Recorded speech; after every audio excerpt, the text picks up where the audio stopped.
오늘 본문의 말씀을 가지고 한번 따라 합시다. 나는 생명의 떡입니다. 오늘 이 주제를 가지고 함께 은혜를 나눠보고자 합니다. 어느 호텔에 사장이 있었습니다. 그는 그리스도인이었는데 참 부자였던 것 같아요. 하루는 어느 여직원 하나가 이제 식당에 있는 부엌에서 이제 접시를 닦고 있는데 그냥 한숨을 쓱 내쉬면서 중얼중얼거리고 있는 거예요. 근데 하필이면 그 소리가 사장의 귀에 들렸습니다. 내가 만약 10만 원만 있다면 더 이상 소원이 없겠다. 그냥 그 중얼거리는 그 말을 그 사장이 들은 거예요. 그리고 그 사장이 그녀에게 다가가지고 이렇게 얘기합니다. 정말 그래요? 소원이 없어요? 이렇게 얘기합니다. 정말로요? 소원이 없죠. 그렇고 말고요. 그러자 사장이 그녀의 등을 다독거리면서 이렇게 얘기합니다. 내가 10만 원을 줄 테니까 이제부터는 한숨 쉬지 말고 불평하지 말고 열심히 일하세요. 이렇게 얘기하는 거예요. 이게 웬 떡이에요, 진짜? 웬 횡재예요, 그렇죠? 그런데 이제 사장이 밖으로 딱 나가면서 이런 소리가 들리는 거예요. 20만 원이라고 말할 거. 또다시 불평의 모습이 그런 소리가 들리는 거죠. 어떻게 보면 이 일화는 만족할 줄 모르는 그리고 끝없이 불평하는 어떤 우리들의 모습을 보여주는 것이 아닌가라는 생각이 드는데 여러분들은 어떻습니까? 우리 감사하며 살아가고 계십니까? 만족하면서 살아가고 계십니까? 우리 옆 사람한테 이렇게 인사합시다. 감사하며 삽시다. 만족하며 삽시다. 오늘 본문의 말씀을 잘 보면 어떻게 보면 인간이 가진 그러한 근본적인 필요 그리고 그 필요에 대한 해답을 우리에게 주고 있습니다. 우리가 살아가는데 참 필요한 것이 많이 있죠. 여러분들 살아가는데 필요한 거 많죠? 사실 여러 가지 우리의 필요들이 많이 있을 텐데요. 그런데 여러분들의 가장 근본적인 필요가 뭘까요? 어떻게 보면 근원적인 필요가 무엇일까? 오늘 우리가 이 말씀을 통해서 한번 잘 생각을 해봐야 될 것 같아요. 내 인생에 정말 근본적인 필요가 무엇인가? 그 욕구 이론으로 유명한 그 심리학자 가운데 그 아브라함 마슬로우라고 하는 그 6개의 인간의 욕구의 단계에 대한 이야기를 하고 있어요. 어떻게 보면 우리 인간의 가장 기본적인 필요가 뭐냐면 육체적인 것, 생리적인 것이라고 말하고 있거든요. 이 먹고 사는 것, 이 생존을 위한 필요들은 반드시 필요합니다. 벌써부터 오늘 점심 메뉴가 막 기대가 되잖아요, 그렇죠? 막 냄새가 막 나니까 아침도 못 먹었는데 막 배고파가지고 말씀이고 뭐고 빨리 예배 끝나고 맛있는 점심이나 먹었으면 좋겠다. 저는 충분히 이해합니다. 왜? 인간의 기본적인 욕구가 분명히 있기 때문에 그래요. 그리고 이어서 안전의 욕구라든지 사회적인 욕구라든지 존경받고 싶어하는 욕구라든지 제일 인간의 최고의 욕구가 뭐냐면 자아실현의 욕구거든요. 이런 욕구들이 분명히 우리 가운데 있습니다. 주님께서도 이 가운데 이러한 욕구들을 충분히 인정하고 계시고 특별히 인간의 육체의 필요에 대해서 외면하지 않으셨어요.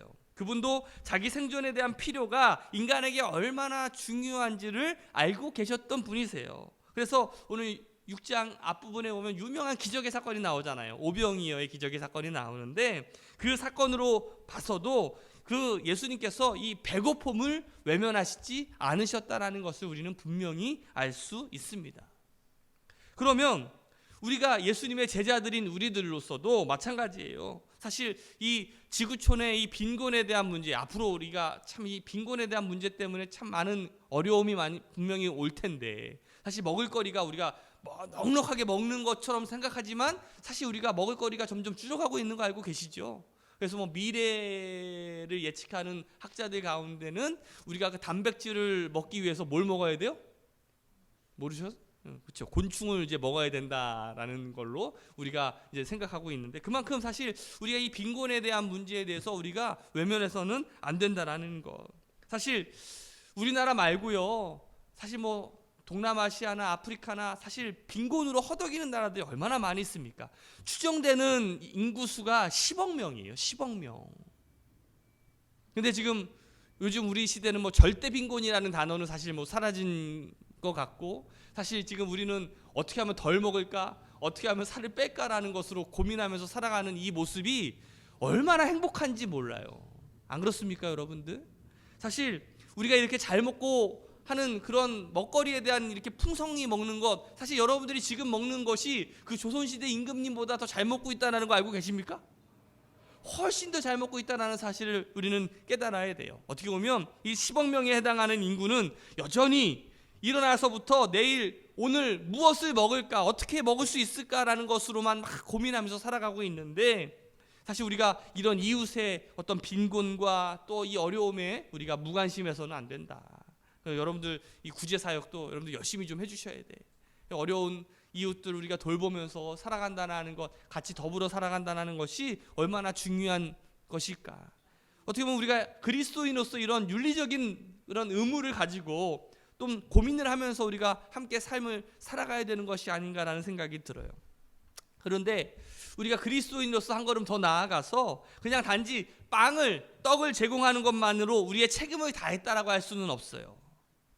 우리의 가난한 이웃들을 위해서 빵을 주는 것도 중요하지만 오늘 성경 말씀을 보면 그것이 근본적인 해답은 아니라고 말씀하고 있어요. 주님께서 그 벳세다의 들에서 놀라운 기적으로 그들을 채우셨습니다.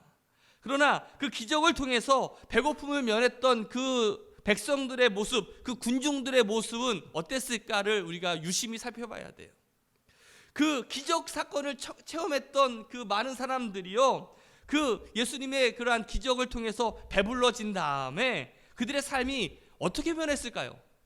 완전히 180도 변해서 그들이 정말 그리스도인의 모습으로서 멋지게 이 세상을 향해서 나아갔을까요? 아니면 별 볼 일 없이 하나도 달라진 것이 없었을까요? 여러분 생각에는 어떠세요? 전자일까요? 후자일까요? 전자라고 말하고 싶은데 왜 후자라고 말해야 될 것 같은 생각이 들까요? 그렇죠? 하나도 달라진 것이 없었어요.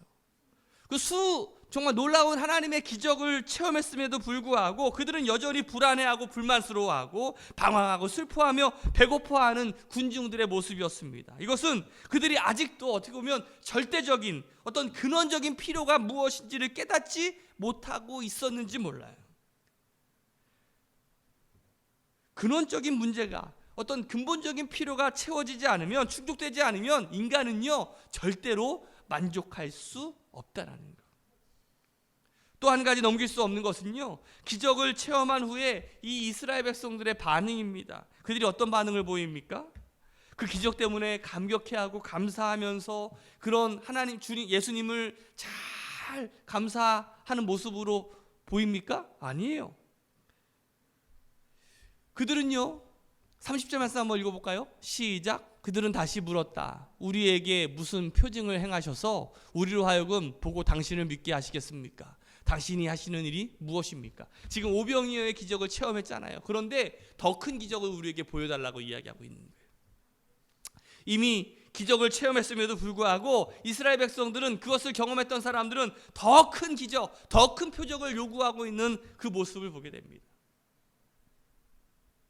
31절과 32절 말씀이에요. 같이 읽어봅시다. 시작. 그는 하늘에서 빵을 내려서 그들에게 먹게 하셨다. 성경 말씀대로 우리 조상들은 광야에서 만나를 먹었습니다. 예수께서 그들에게 대답하셨다. 내가 진정으로 너에게 말한다. 하늘에서 너희에게 빵을 내려다 주신 이는 모세가 아니다. 하늘에서 참 빵을 너희에게 주시는 분은 내 아버지시다.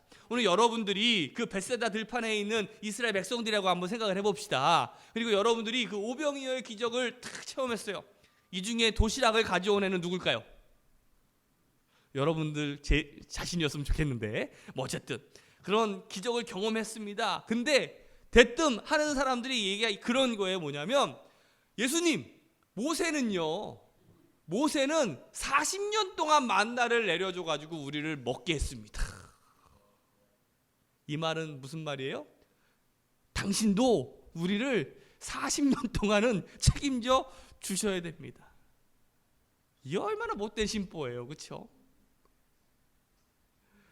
오병이어의 놀라운 기적을 경험했는데 그 백성들은 오히려 이렇게 얘기하는 거예요. 주님, 그 정도의 능력 가지고는 안 돼요.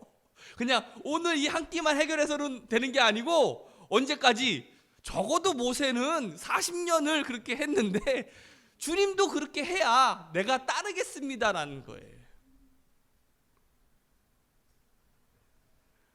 이 엄청난 기적을 맛보고서도 주님 앞에서 더 커다란 기적, 더 얼토당토 안 하는 그러한 못된 심보를 가진 끊임없이 불평하는 그 당시 이스라엘 백성들의 모습이 사실 오늘 우리들의 모습과 사실 별반 차이는 없는 것 같아요. 그러면 모세 당시 그 출애굽을 하면서 그 광야에서 40년 동안 그 하나님이 주시는 만나를 먹었던 이스라엘 백성들은 정말 매일매일 40년 동안 감사하며 살았을까요? 성경을 보세요. 이스라엘 백성들은 얼마나 불평하는지 아십니까? 왜 맨날 만나만 줍니까? 지들은 하는 것도 없이 그냥 먹는 것만으로도 감사해야 되는데, 뭐 부추 달라, 마늘 달라, 고기 달라 계속 불평하는 그 이스라엘 백성들의 모습, 만족하는 흔적이 없어요. 감사하는 흔적이 없어요. 오히려 하나님을 향해서 왜 항상 만나만 줍니까?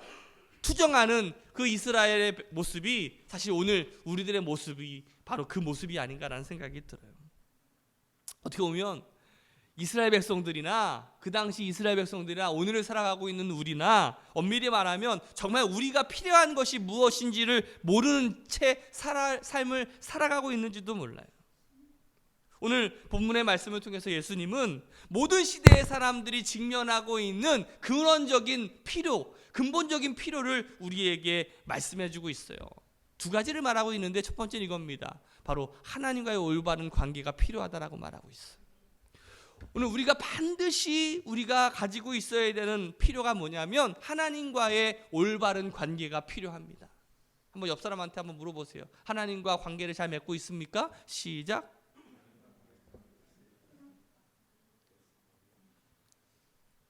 하나님과의 올바른 관계, 이것이 인간의 가장 기본적인 필요인데요. 자, 37절 말씀이에요. 37절 말씀.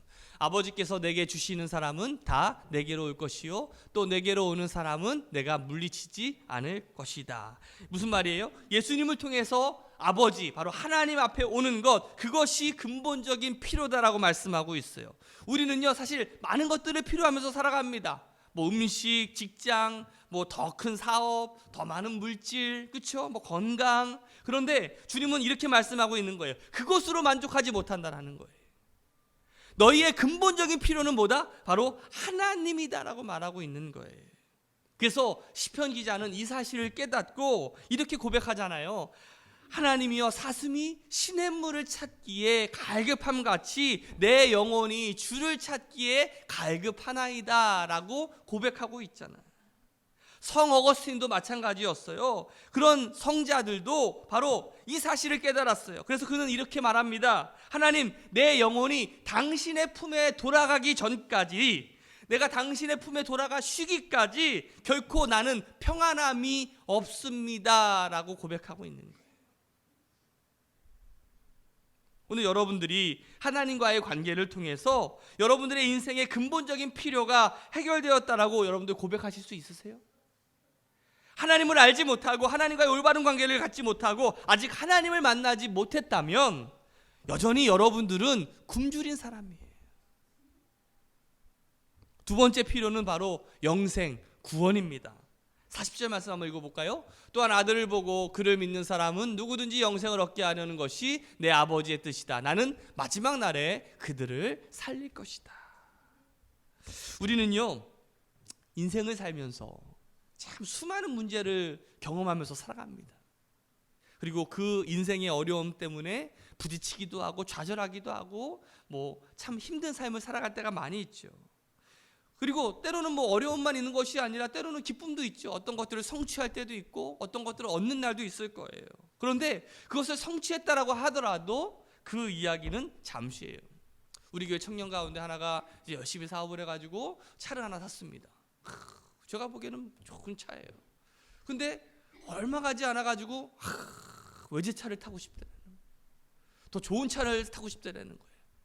그렇지 않습니까? 우리 인간의 마음이 그래요. 내가 집을 사면은 처음에는 화장실이 밖에 있는 집에서 살았다가 화장실이 안에만 있어도 그렇게 행복했는데 여러분들 다 푸시식에서 살아보셨잖아. 얼마나 힘들어요 그 삶이. 그러다가 집에 화장실이 하나만 있으면 이제 하나만 있다고 불평이야, 그렇죠? 출근 때만 되면은 서로 쓰겠다고 싸워가지고 아이씨 화장실 2개 있는 집에 살아야지. 화장실 3개, 4개. 그러면 뭐예요? 여전히 우리 마음속에 불평과 불만으로 가득 찬 삶을 살아가고 있지 않습니까? 잠시라는 것, 우리가 무엇을 얻었다고 하더라도 그것은 순간이고 잠시고, 또 우리는 인생의 또 다른 불안과 두려움 앞에 서야 된다는 것이죠. 그래서 끊임없이 우리 가운데 다가오는 질문이 있습니다. 뭐냐면 그 다음엔 무엇일까요? 그 다음엔 무엇일까? 그 다음에는 무엇일까요? 결국 사람이 마지막에 직면해야 될 것은요, 딱 하나밖에 없어요. 차디찬 무덤. 여러분, 사실 이 무덤을 생각하면요, 여러분 얼마나 씁쓸합니까? 나도 죽어야 된다는 거. 이 중에 안 죽는 사람 있습니까? 없지요. 우리는 언젠가는 다 죽음을 경험하게 됩니다. 그리고 한 줌의 흙으로 돌아가야 됩니다. 이것은 사실이죠. 이 사실 앞에서 여러분들의 어떤 성공의 의미가 어디에 있어요? 여러분들의 성취의 의미가 어디에 있어요? 내가 인생을 향락하고 즐기고 쾌락을 가지면서 살아간다고 하지만 그것이 어떤 의미가 있습니까? 오늘 우리의 자유, 삶의 보람, 그것이 이 차디찬 한 줌의 흙 앞에서 어떤 의미를 갖고 있는지를 오늘 우리가 이 시간 진심으로 한번 생각해 봐야 돼요. 중세의 로마의 어떤 대학의 정문에 아주 커다란 돌멩이 하나가 딱 서 있었습니다. 거기는 글이 써 있는데 뭐라고 써 있냐면 그리고 그 다음에는 이라는 단어가 써 있는 거예요. 여기에는 그 사연이 있다라는 거예요. 그 대학을 만든 사람의 사연이 거기에 담겨져 있는데, 그 어떤 청년이, 로마에 살고 있던 청년이 이제 어떤 청운의 꿈을 품고서 공부를 하고자 했는데 돈이 너무 없는 거예요. 너무 가난해가지고. 그래서 어느 날 자선 사업을 하는 할머니, 아주 유명한 할머니를 찾아갑니다. 그리고 그 할머니에게 부탁을 하는 거예요. 할머니, 저에게 꿈이 있습니다. 학창 시절에만 저를 좀 도와주시면 제가 반드시 그 은혜를 갚겠습니다. 그 청년의 고백을 들으면서 그 할머니가 묻습니다. 청년이 하려는 계획이 뭐예요? 제가 하려는 계획은 우선 법대에 들어가서 열심히 공부를 할 겁니다. 그러자 할머니가 이렇게 묻습니다. 그리고 그 다음에는요? 제가 대학을 졸업한 후에는 변호사가 되어가지고 가난한 사람을 열심히 돕고 사회 정의 구현을 이루는데 힘쓰겠습니다. 할머니가 또 묻는 거예요. 그리고 그 다음에는요? 그리고 그 다음에는 변호사 사업을 좀 더 확장해서 더 많은 사람을 공익을 위해서 열심히 일하겠습니다. 할머니가 또 묻습니다. 그리고 그 다음에는요? 청년이 갸우뚱하더니 늙겠죠? 늙겠죠. 늙으면 후학을 양성해가지고 가난한 사람들을 위해서 그들의 인권과 이 사회의 정의 사회를 위해서 힘쓰겠습니다. 이 할머니가 또 묻는 거예요. 그리고 그 다음에는요? 한참 머리를 긁적이더니 청년이 이렇게 얘기합니다. 죽겠죠. 죽겠죠. 거기서 끝날 줄 알았는데 할머니가 또 물어보는 거예요. 그리고 그 다음에는요? 이 청년이 더 이상 할 말이 없는 거예요. 이때 할머니가 단호하게 이렇게 말합니다. 인생의 마지막도 모르는 사람에게 나는 단 한 푼도 투자할 수가 없습니다. 그 할머니와의 만남이 어떻게 보면 그 청년이 커다란 충격을 받았던 것 같아요. 그는 그 사건 이후로 자신의 인생의 문제에 대해서 진지하게 삶을 생각했다라는 거예요. 그리고 마침내 하나님 앞에 돌아와서 그리고 훗날 자기가 세운 대학의 그 정문에다가 그리고 그 다음에는 이라는 간판을 세웠다라는 일화예요. 제가 이 이야기를 통해서 생각나는 사람이 한 명 있습니다. 바로 맹자의 어머니죠. 여러분들 맹모 삼천지교라는 말 알고 계시죠? 왜 맹자의 어머니가 맹자의 교육을 위해서 장례식 근처에 이사를 갔습니까? 왜 시장의 근처에 이사를 갔습니까? 여러분들 잘 알고 계시잖아요. 무식해서요? 아니에요. 그 맹자의 어머니는 그 맹자가 그 죽음에 대한 문제를 반드시 기억하지 않고서는 삶에 대한 절실함을 깨닫지 못한다는 것을 알았기 때문에 장례식 근처에 가서 삶을 살았던 거예요. 죽음의 의미를 우리가 이해하지 못하고 그것에 대해서 우리가 알지 못하면 진지하게 고민하지 않으면 우리는 이 삶을 소중하게 살 수 없어요.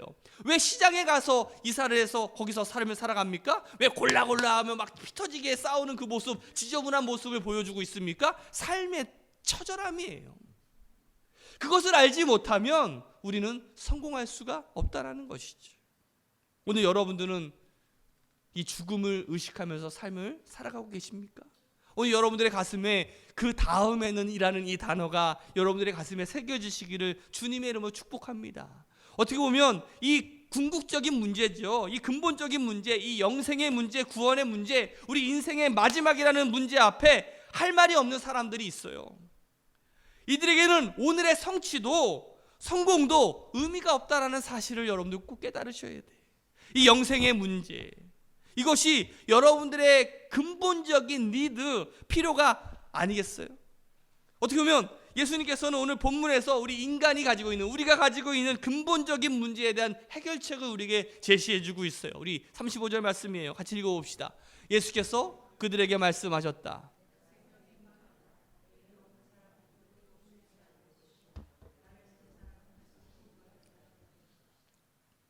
내가 생명의 빵이다. 뭐 개역개정에는 나는 생명의 떡이다 라고 나와 있는데, 어떻게 보면 참 멋있는 선언이죠. 저는 오늘부터 해서 이제 7번에 걸쳐서 요한복음에만 예수님이 자기 자신을 가리켜서 나는 무엇이다, 나는 무엇이다 라고 이야기하고 있어요. 헬라어로 에고 에이미라고 표현한다고 할 수 있는데요, 이것은 이 예수님의 선언 속에서 참 우리에게 중요한 의미를 가져다 주고 있는 것 같아요. 오늘 나는 생명의 떡이다 라는 이 선언에 우리는 세 가지의 중요한 포인트를 우리는 찾아야 됩니다. 첫 번째는 이것입니다. 예수님이 하나님이시다라는 거예요. 예수님이 누구예요? 하나님이시대요. 예수님께서 내가 곧 생명의 떡이다 라고 하신 이 말씀에는 그 깊은 의미가 담겨져 있습니다. 흔히 우리가 친구들하고 만나가지고 내가 말이야, 내가 있잖아, 이런 말 많이 써요, 안 써요? 이런 말 많이 쓰죠. 여기서 말하는 그 내가라는 말과는 전혀 다른 의미죠. 이 내가, 이 에고라고 하는 이 단어는 구약에서 여러분들 그 모세가 출애굽기 3장 14절인가요? 그 당신이 누구십니까? 라고 이야기했을 때 이 하나님께서 뭐라고 대답하세요?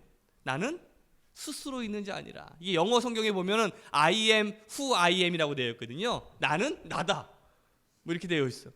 거기서 사용했던 나라는 단어, 에고라고 하는 이 헬라어 단어가 어떻게 말하면 우리가 쓰는 이거는 1인칭 단어가 아니라 신적인 개념, 다시 말하면 하나님만이 쓰는 단어로 바로 쓰는 단어가 바로 이 단어라는 거예요. 왜 그리스도가 인생의 문제에 대한 대답이에요?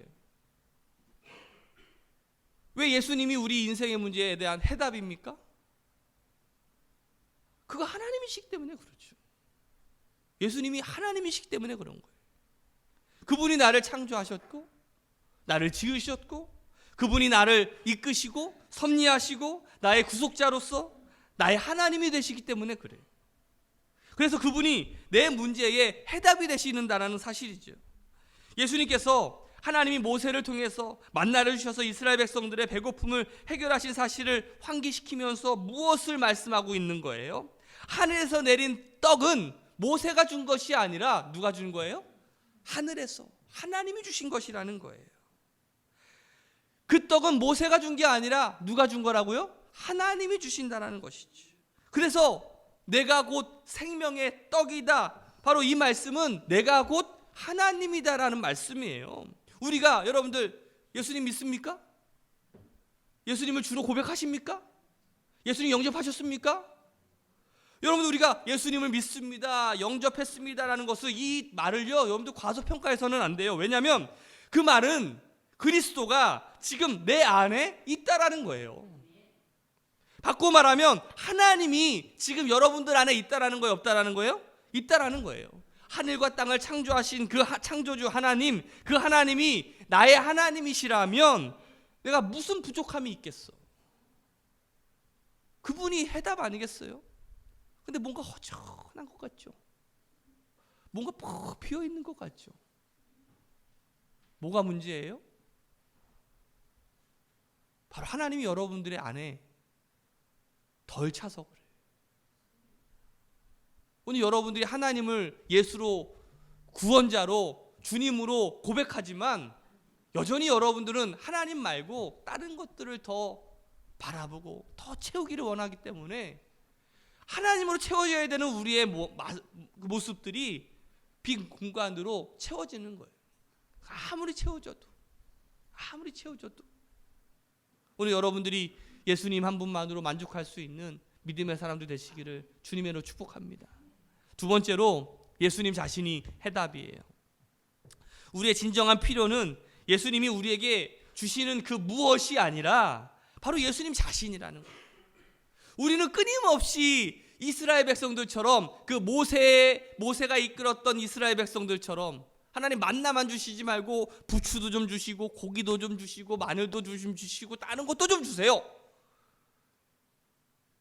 또 그 오병이어의 기적에 참여했던 사람들처럼 더 큰 기적을 더 주세요. 에이, 예수님 한 끼만 주셔도 되겠습니까? 40년은 주셔야지. 적어도 40년은 먹여주셔야지. 자꾸 우리는 예수님이 우리에게 주시고자 하는 무언가에 대해서만 관심이 있잖아요. 여러분 안 그래요?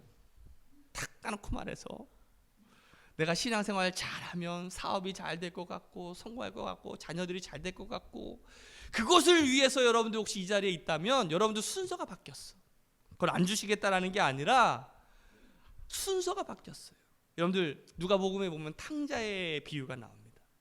탕자는요 참 어떻게 보면 그 아버지 품에 있을 때는 뭔가 좀 자유가 없는 것 같고 막 억압받는 것 같고 그래서 아버지 품을 좀 떠나가지고 그냥 내 마음대로 삶을 좀 살아보고 싶었던 것 같아요. 여러분들도 그런 적 있어요? 없어요? 있죠. 다 누구나 이렇게 뭔가 얼매여 있으면 자꾸 한번 떠나보고 싶은 그런 뭐 객기 같은 게 있어, 그렇죠? 그래서 아버지한테 그냥 유산 미리 좀 땡겨 받아가지고 그 나라에 가가지고 다른 나라 가가지고 막 그냥 하고 싶은 거 지가 하고 싶은 거 다 했는데 결국은 지가 하고 싶은 거 다 하면 어떻게 됩니까? 거지 되는 거예요. 여러분들도 마찬가지예요. 여러분들도 내가 하고 싶다고 해서 그냥 나가가지고 다 하고 싶은 대로 살면 뭐가 된다고요? 거지 된대요. 옆 사람한테 인사합시다. 시작. 거지 된대요. 그래서 얘가 거지가 되어가지고 결국 다시 아버지 품으로 돌아오게 됩니다. 근데 여러분들 그 탕자에게 있어서 가장 필요한 게 뭐였어요? 그 필요는 아버지였어요. 아버지께서 나를 다시 받아주시면 그 아버지와의 관계가 다시 회복되어질 수 있으면 그럴 수만 있다면 다른 것들은 전혀 문제가 되는 것이 아니었어요. 여러분들 그 돌아오는 탕자를 그 멀리서 먼저 지켜보시며 아버지가 먼저 뛰어나가서 그 아들을 안고서 했던 그 아버지의 음성을 여러분들 기억하십니까? 얘들아 살찐 송아지를 잡자. 잔치를 벌이자. 이는 죽었다가 다시 살아온 내 아들이다. 그리고 손에는 가락지를 끼워주고 발에는 신을 신기고 새 옷을 입혔잖아요. 무슨 말이에요? 이 아들의 외적인 필요가 채워졌어요? 안 채워졌어요? 채워졌어요. 외적인 필요가 채워졌다라는 말이에요. 근데 순서가 바뀌었다라는 거예요. 문제는 뭐예요? 아버지를 만나는 것이 중요한 거예요. 그 아버지를 만나는 그 순간에 모든 필요가 채워졌다라는 것이죠. 근데 우리는 자꾸 순서를 거꾸로 생각해. 무언가 자꾸 예수님은 다른 나의 외적인 것만 챙겨주시는 분, 채워주시는 분, 그런 분으로만 우리가 여기고 정말 내 안에서 정말 내 마음을, 내 영혼을 가득 채울 그 예수님으로 우리가 섬기지가 않을 때가 얼마나 많이 있어요. 하나님은 우리에게 무엇을 얼마나 주실 분 이런 정도가 아니죠.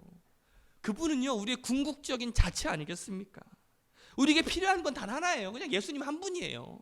그 존재가 중요한 거지 그 다른 것들이 중요한 게 아니라는 사실 우리가 잘 알고 있는데 왜 우리가 모를까?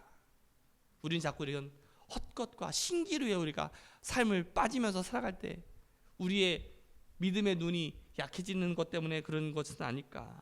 오늘 우리 새로운학교 성도들이 영안의 눈을 바로 떠서 여러분들 안에 예수님으로 가득 채우시기를 주님으로 축복합니다. 세 번째로는 예수님 안에 참된 영혼과 만족이 있다는 사실이에요. 예수님께서 이렇게 말합니다. 내가 가라사대 내가 곧 생명의 떡이니 내게 오는 자는 결코 줄이지 아니할 것이고 나를 믿는 자는 영원히 목마르지 아니하리라 라고 말씀하고 있어요. 야, 이 얼마나 자신 있는 말씀이에요. 인류 역사상 누가 이런 엄청난 약속을 한 적이 있습니까? 부처도 떠나라 떠나라라고 얘기했는데 내게 오라 얘기한 사람은 주님밖에 없어. 게다가 결코 배고프지 아니하리라, 목마르지 아니하리라. 여러분들 예수를 믿으면 정말 그렇게 될까요? 아멘을 하는 사람이 아무도 없는 거 보니까 여러분들도 고민하나 보죠? 정말 예수를 믿으면 목마르지 않고 배고프지 않나? 벌써부터 배고파 죽겠는데 오늘따라 목사님 설교가 왜 이렇게 긴가? 막 이러면서 저기 이게 닭도리탕 냄새인가요? 이거 냄새가 서러서러 나면서 빨리 밥 먹었으면 좋겠다, 그런 생각으로 있지는 않습니까? 우리가 예수님을 믿긴 하는데 오늘 우리의 삶 속에서 아직도 많은 문제들이 산적해 있잖아요. 여전히 뭔가 공허한 것 같고, 뭔가 부족한 것 같고, 채워지지 못하는 것 같고, 그렇다고 이 말씀의 약속들을 내가 어디까지 진실이라고 믿고 고백하면서 살아가야 되는가? 사실 모든 그리스도인들이 항상 이 말씀을 고백하고 있는 것은 아닌 것 같아요. 우리에게는 아직도 크고 작은 수많은 필요들이 분명히 존재합니다. 우리가 직장이라든지 사업, 결혼, 재물, 성공, 성취, 수많은 문제들과 싸우고 있다는 사실 인정합니다. 부인할 수 없죠. 그러나 중요한 것 하나가 있어요. 우리가 그리스도를 신뢰했을 때, 주님을 신뢰했을 때 적어도 우리 인생의 근원적인 문제는 해결한다는 것이죠. 바로 하나님이 내 아버지시라는 것이고, 우리가 무덤 저 건너편에 영원한 본향에 대한 소망 하나는 우리가 확고히 확신하며 삶을 살아갈 수 있다는 것이에요. 이게 어떻게 보면 그리스도인의 특권이에요. 한번 물어봅시다. 천국의 소망이 있으십니까? 정말 있으세요? 거짓말하지 마시고 주님이 지켜보고 계셔. 불아리고 계셔요. 근데 이 근원적인 문제를 해결할 수 있게 된 것은 우리 예수님을 믿는 그 믿음 때문인데, 우리가 전 사소한 필요 때문에 우리는 왜 공허해하고 더 허탈해하고, 왜 우리의 삶이 무너지고 싸우고 지지고 볶고 그렇게 삶을 살아갈까? 나는 결코 목마르지 않습니다. 배고프지 않습니다. 주님이 나와 함께 하시기 때문입니다 라고 입으로는 우리가 고백하면서도 여전히 우리의 행동과 우리의 삶의 모습 속에서는 그렇게 살지 못하는 이유가 뭐가 있을까? 우리에겐 아직도 필요한 것들이 있기는 하지만 여러분들 중요한 것 하나는 뭐냐면 그 하나님께서, 우리 아버지 되신 하나님께서 우리의 필요를 알고 계신다는 사실이에요. 그 믿음을 가지시기를 주님의 이름으로 축복합니다. 하나님이 원하시면 주실 거예요. 그리고 내 필요가 바꾸어져야 될 필요가 있다면 분명히 바꿔주실 거예요. 아직은 외제차는 내가 아니고 만족한 것에 만족하면서 살아야지. 아직 화장실 3개는 무리고 화장실이 밖에 없는 것만으로도 내가 만족하면서 살아야지. 여호와는 나의 목자시니 내게 부족함이 없으리로다라는 이 시편의 기자의 고백을 여러분들 한번 생각을 해보세요. 여호와는 나의 목자시니 내가 부족함이 없도다. 오늘 주님이 여러분들의 생명의 떡으로 오셨어요. 오늘 여러분들이 부족함을 느끼고 있던 이유가 있다면 아마 예수님 말고 다른 것들을 의지하고 더 많은 것들을 더 달라고 요구하고 있기 때문은 아닐까. 그냥 예수님만으로, 우리가 예수님을 믿고 예수님 한 분이 그분이 내 안에 거할 때 내 필요를 아시고 내 길을 인도해 주실 텐데, 우리는 여전히 내가 가지고 싶은 것, 내가 가고 싶은 것, 그것을 우리가 쫓으면서 살아가고 있지는 않은가. 그리고 그것으로 인해서 내가 힘들어하고 넘어지고 그리고 아파하고 있는 삶을 살아가고 있지는 않습니까? 오늘 우리 새로운교회 성도들의 마음속에 다시 한번 예수 그리스도를 여러분들의 주인으로 고백할 수 있는 믿음의 사람들 되시기를 주님으로 축복합니다. 그리고 여러분들의 마음속에, 언어 속에 예수님이 나의 만족이 됩니다라는 것을 고백하셨으면 좋겠어요. 애니 플랜트라고 하는 여인이 이 은혜를 다루는 시를 썼는데 그 내용이 참 좋아요. 한번 읽어봐 드릴게요.